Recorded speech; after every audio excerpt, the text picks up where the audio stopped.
শেখ মেহেদীকে খোঁচা দিয়ে মজা করা এই মুস্তাফিজকে হয়তো বা আপনারা খুব একটা চিনতে পারছেন না। সবসময় বাইরে গম্ভীর একটা মুডে থাকা মুস্তাফিজ আসলে দলের মধ্যে এমনই প্রাণবন্ত।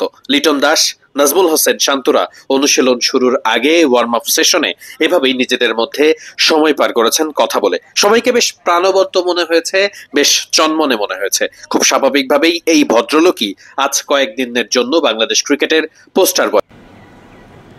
লম্বা সময় পরে বাংলাদেশ জাতীয় দলের ক্রিকেটাররা ফিটনেস নিয়ে লম্বা সময় কাজ করতে পেরেছেন, যে কারণে সবার শারীরিক ভাষাতেও এসেছে পরিবর্তন।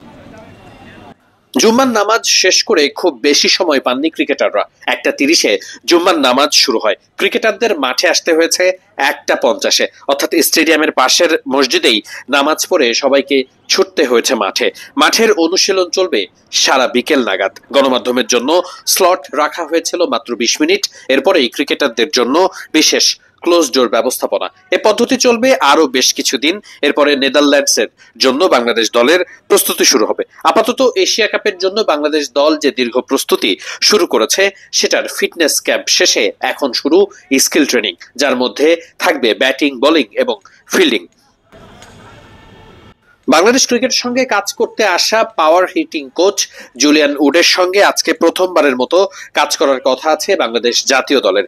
স্কিল ট্রেনিং এর অংশ হিসাবে প্রথম দিনে বেশ কিছু ব্যাপার নিয়ে তিনি কাজ করবেন জাতীয় দলের ক্রিকেটারদের সঙ্গে। তাই সঙ্গত কারণেই এই বিশেষ অংশটুকু আজকে গণমাধ্যমরা নির্ধারিত সময়ে ক্যামেরা বন্ধ রাখবেন। সে কারণেই ক্রিকেটারদের পরবর্তী স্কিল ট্রেনিং এর ফুটেজগুলো আপনাদের সঙ্গে দেখানো বা শেয়ার করা সম্ভব হচ্ছে না। খুব স্বাভাবিকভাবেই এশিয়া কাপকে সামনে রেখে বাংলাদেশ জাতীয় ক্রিকেট দলের সদস্যদের যে দীর্ঘ প্রস্তুতি শুরু হয়েছে সেটা কিন্তু লম্বা সময় ধরেই চলছে। ফিটনেস নিয়ে কাজ করার পর এবার স্কিল ট্রেনিং শুরু হয়েছে, যেখানে ফিল্ডিং, পাওয়ার হিটিং, ব্যাটিং, বোলিং নিয়ে কাজ করবেন পর্যায়ক্রমে ক্রিকেটাররা। খুব স্বাভাবিকভাবেই প্রাথমিক অবস্থায় ঢাকার মিরপুর শেরে বাংলায় এই অনুশীলন চললেও শেষ পর্যন্ত পুরো অনুশীলনটাই শেষের দিকে হবে সিলেটে। সেখানেই নেদারল্যান্ডসের বিপক্ষে বাংলাদেশ দল 3 ম্যাচের একটা সিরিজ খেলবে, যেটিও প্রস্তুতিমূলক।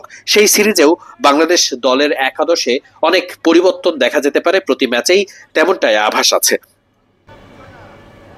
আপাতত ফিটনেস নিয়ে মোটামুটি সবার অবস্থায় খুব ভালো অবস্থানে। স্কিল ট্রেনিং এবং নেদারল্যান্ডসের বিপক্ষে সিরিজের শেষ মুহূর্ত পর্যন্ত অপেক্ষায় থাকতে পারেন নির্বাচকরা। এরপরেই এশিয়া কাপের চূড়ান্ত স্কোয়াড ঘোষণা করতে পারে বাংলাদেশ ক্রিকেট বোর্ড।